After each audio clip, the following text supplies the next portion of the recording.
Olá, meus queridos do céu, tô com muita saudade de vocês, espero que vocês estejam bem.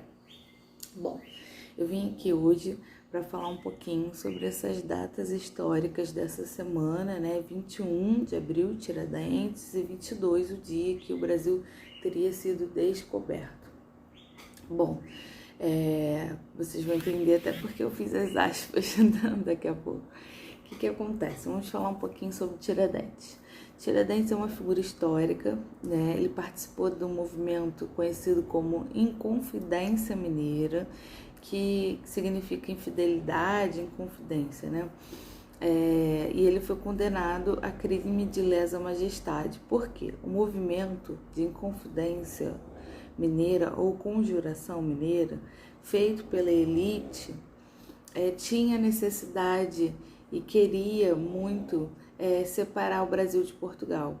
Além disso, além de separar o Brasil de Portugal, eles queriam a república, enfim, era um movimento super inspirado nas ideias iluministas. Essas ideias iluministas são aquelas ideias que eram contrárias ao antigo regime, contra uma monarquia autoritária, absolutista, contra uma sociedade estamental, de ordens, enfim.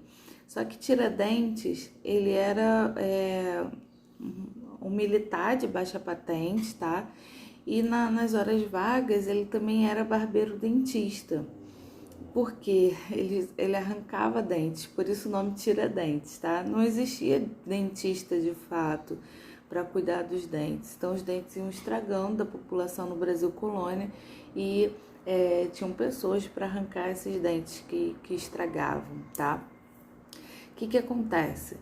A figura de Tiradentes fica esquecida durante 100 anos aí, tá?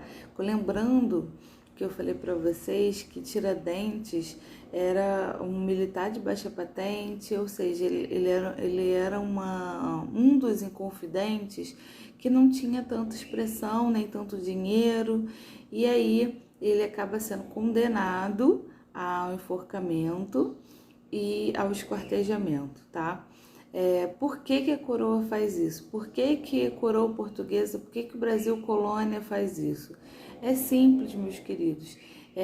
Eles precisavam mostrar para os outros que qualquer outro movimento que quisesse a república, quisesse a independência do Brasil, seria reprimido com bastante violência, tá?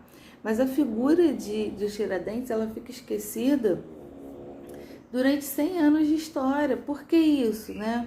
Porque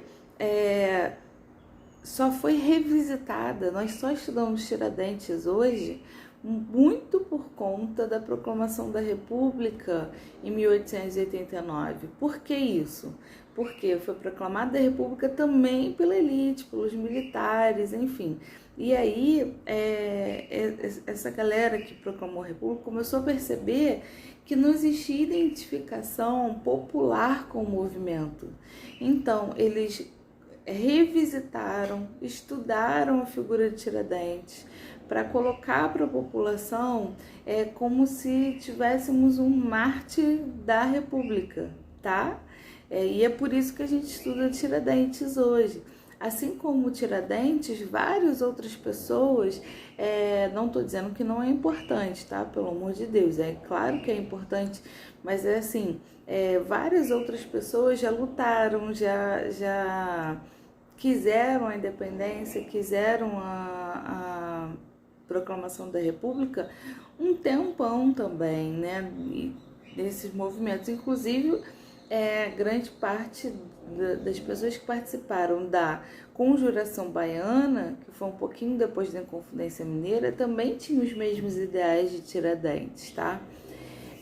Mas Tiradentes passa a ser muito importante justamente por conta da proclamação da República e dessa tentativa de se achar um mártir, uma pessoa popular que pudesse, né, ter identificação com o povo. Tanto é que as pinturas de Tiradentes o colocam muito próximo de Jesus Cristo. Se vocês fizerem o exercício de pesquisar a figura de Tiradentes na internet, vocês vão ver que ele é um cara barbudo, enfim, né, com figuras mesmo, uma figura bastante próxima de Jesus Cristo, justamente para ter esse quê de olha, ele morreu por nós, enfim, tá? E tem alguns mitos, por exemplo, ninguém era enforcado barbado, porque a barba atrapalha, enfim, né?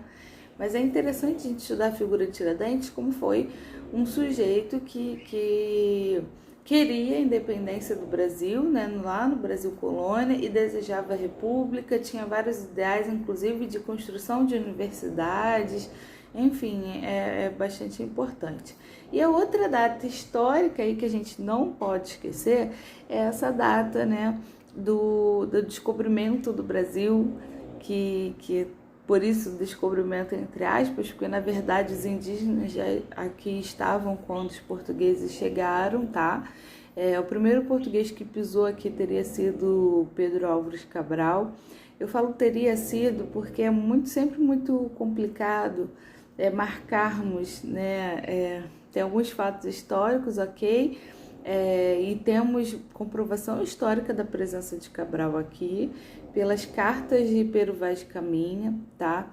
Mas um espanhol teria vindo antes, né? Pizon, mas depois nós falamos sobre isso. E no Nordeste a historiografia estuda muito Pizon. Mas Cabral veio, não caiam no mito de ele pegou um vento e parou aqui no Brasil, isso não existe, tá? Eles já conheciam, sabiam que tinham terras aqui para o sul, das terras que tinham sido descobertas pela Espanha, então ele veio, reconheceu o terreno e depois ele volta para aquela rota do périplo africano, né, que é dar a volta no contorno da África para chegar às especiarias que eram muitíssimo valiosas na época, tá bom, gente? Espero que vocês tenham gostado. Qualquer dúvida, tô aqui, podem perguntar, tá bom? Então eu falei um pouquinho sobre essas duas datas históricas.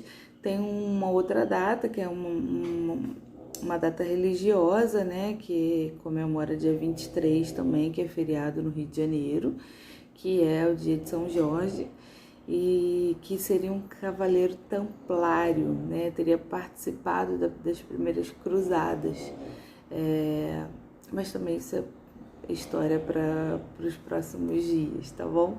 Um grande beijo, meus queridos, fiquem com Deus.